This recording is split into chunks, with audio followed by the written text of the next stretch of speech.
Hi everyone, it's Siona from Honouring ME, and tonight I want to show you how to read patterns, hopefully. What I've found through my workshops and through my Facebook group is that a lot of people are self-taught or they've learnt from friends, and they usually watch and learn how to crochet through YouTube tutorials. So, which means they have gaps in their knowledge and they don't understand how to read patterns. So I'm going to try and help decipher some patterns today and some basics around them so that you can master it yourself. Hello Jill. Hi Katie. Hi Mum. Can see you all there. So I'm going to turn the camera around and show you some books and patterns that I've got in front of me so that hopefully you can learn. Okay, let's get started. Alright, so one of the biggest things to realise first with a pattern is that they may be written in US or UK terms, and where it gets confusing is that some of the terms are the same for the different languages. So for example, a treble is used in both US and UK, but they both mean different things. So the first trick is to decipher if you have a US or a UK pattern in front of you. One of the simplest ways is to look for a single crochet or a SC in the pattern or the stitch guide. Hi Sharon. If there is a single crochet, then you know it's US terms. If there isn't, then it might mean there isn't that stitch in the pattern, or it could mean that you're using a UK term. So usually at the start of a book like this one here, they'll have the abbreviations for the stitches used. Another trick if you're using a book is to see where it was printed. I've made the mistake, because I prefer US terms, I've made the mistake of buying UK books, which means I have to decipher them all. So this one you can see is published in Minneapolis, so this one's US terms. And you can see, has it got a single crochet? So you got reverse single crochet. So if you've got a pattern that's in a language you don't use, then if you Google you can find translations. I've got an example. Start of my patterns, I actually put in both US and UK terms so that anyone can use them. And where they meet across the line, so single crochet in US is the same as a double crochet in UK terms. A double crochet in US is a treble in UK terms. So there's pretty standard abbreviations that get used in patterns, but it doesn't hurt to check at the start of it, if it's included, as to what code they're using for which patterns. Now the other thing you'll find is sometimes they'll have special stitches, like I've got in this one a V-stitch, and they'll give instructions for those that aren't familiar with it, so you can figure out how to do the stitches, and they'll use the abbreviation that's included in the written instructions as well. Some, like this book, will also have picture guides, so you can figure out from the picture how to get started. You can see there. Okay, and then you will also have, I'll turn to, I thought I'd start with the granny square because that's one or others will know, but another point to note is on some patterns where the stitch count is important, at the end of the instruction it'll have in brackets how many stitches you have. I'm so glad you guys prefer US. I guess it depends what you've all learnt on too. I'm not a big counter, so I don't tend to put how many stitches are in at the end, but if it is important and I have counted them, then I will. And even one of the book examples I've got here, they've put the stitch counts on the first 2 rounds and then they've given up counting as well.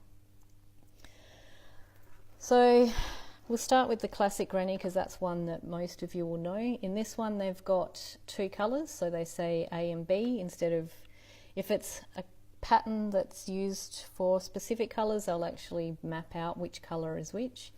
But like with a granny, you'll use any colour that suits you at the time. So then they'll start with which colour it is that you're joining, so as long as you keep track of your own colour. Now quite often the instructions will be broken up with a little, I got it there, a little comma. So this first part will be essentially how you're starting. So in this pattern we're going to start with a chain 3. And then the chain 3, and I'll draw it in mind often as well, will say that it counts as a double crochet. So that when you're doing your stitch count, you remember to count that.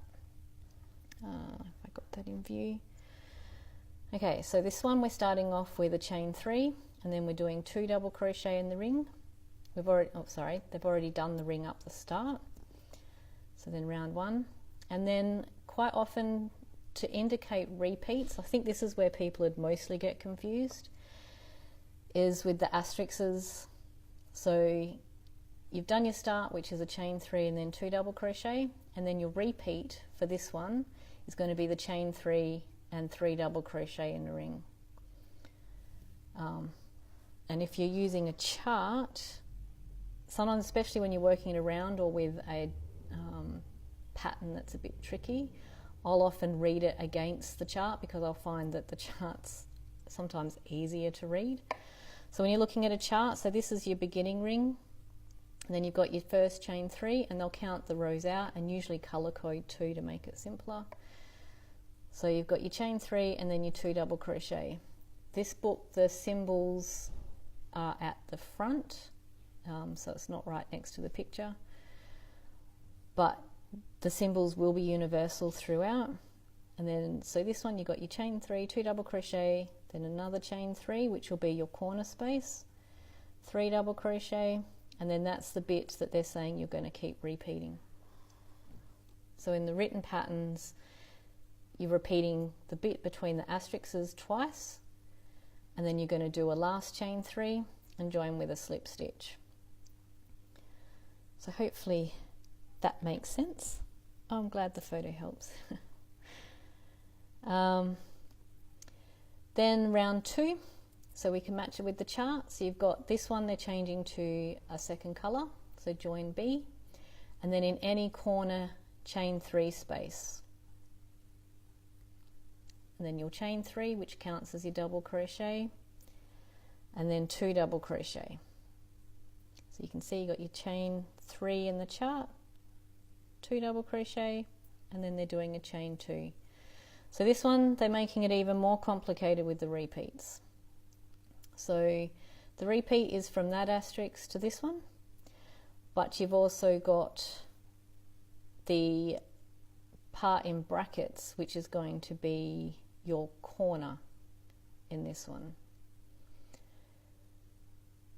So that makes sense. So you've got your chain 2 coming out of the corner, and then you're going to skip the 3, and then chain 2, 3 double crochet into the chain 2. Then repeat twice, and then finishing, which if you look at the chart, so this is your start, this is your side repeats the chain 2, then you've got your corner, which is the 3 double crochet, chain 3, 3 double crochet, then your side is the chain 2, and then your next corner. So hopefully you can see how it's easier to read with a chart, at least for me. Now when I write a pattern, I try and make it even easier. So if I show you this one, I like to put the part that you're repeating in bold, and I like to use a few more words.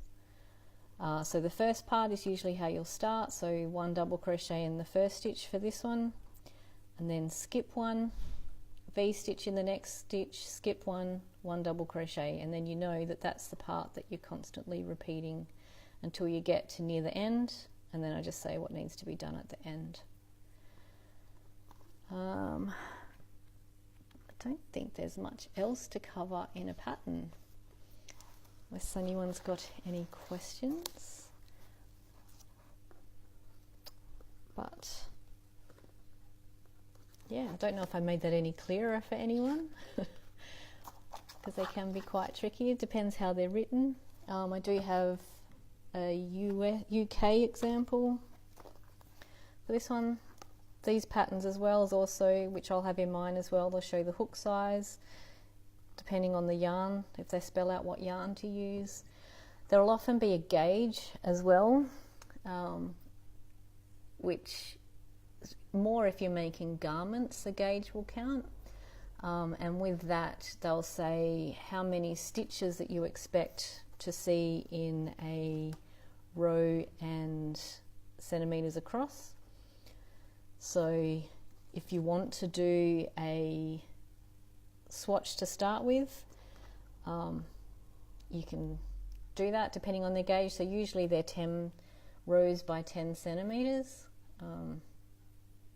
I'll admit I next to never ever do a gauge. I might start the pattern and then measure it afterwards and make sure it fits, and if it doesn't, then I just do more stitches or less stitches. But if your gauge doesn't work, then if you find that you're getting more stitches than they expect, then you can go to a bigger hook so that you make the stitches bigger, because that just means your tension's too tight.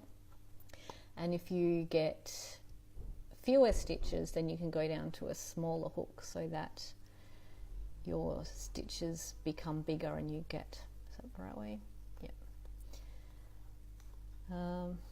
Yeah, they'll generally as well often say if the skill level, so you know that if you're just starting out, intermediate might be a bit of a stretch for you, but never hurts to challenge yourself. This one's an example with the tension and the finish size. I don't think it really matters with a square. But you can see in this one they've got the brackets in the end to say how many stitches. And this one's in UK terms, so a treble. So if you were going to translate that, you would translate that to a double crochet. And here we've got a half treble, so that'd be your half double crochet. Yeah, I think that's about all I can tell you. I'm happy if anyone's got a pattern they can't read, I'm happy to help decipher it for you. And I've even found some, you get used to how some people write. I've got one pattern book where they don't tell you to do the chains for the stitches at the start. They just say treble, and you're just to assume that you do the chain 3 or the chain 4, depending if you're using US, UK. So that can be a bit confusing sometimes too. But yeah, I think I'm done. So thank you for those that joined me again. If there's anything you want covered next week, then I'll put up another poll and you can give your preference. All right, thank you everyone. Have a wonderful weekend. I'm waving, but you can't see that. All right, bye.